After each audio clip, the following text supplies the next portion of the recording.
หัวใจหากน้องได้ไปบ่อนอายอยู่บ่เชื่อเมื่อน้องบ่เห็นจำเป็นต้องบอกให้หูเพราะอายเคยอยู่มานานแสนนา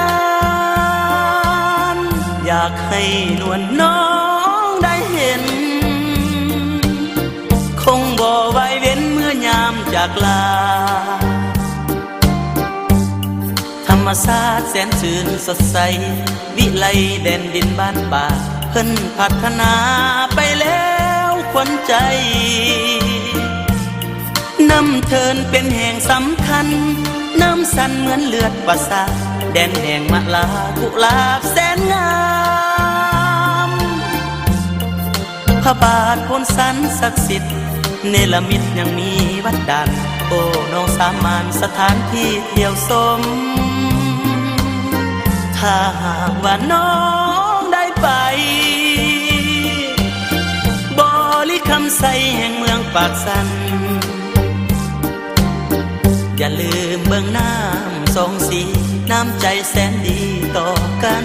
บ่าวเมืองปากสันจะคอยวันน้องมายาม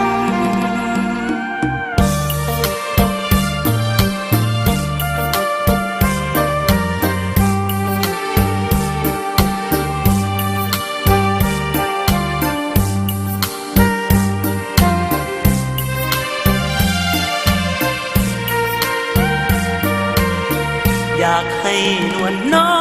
งได้เห็นคงบ่ไว้เว้นเมื่อยามจากลาธรรมชาติแสนชื่นสดใสวิไลแดนดินบ้านป่าเพิ่นพัฒนาไปแล้วขวัญใจน้ำเทินเป็นแห่งสำคัญน้ำสันเหมือนเลือดประสาแดนแห่งมะลากุหลาบแสนงามพระบาทพ้นสันศักดิ์สิทธิ์เนรมิตยังมีวัดดันโอ้น้องสามานสถานที่เที่ยวชมถ้าหากว่าน้องได้ไปบริคำใสแห่งเมืองปากสัน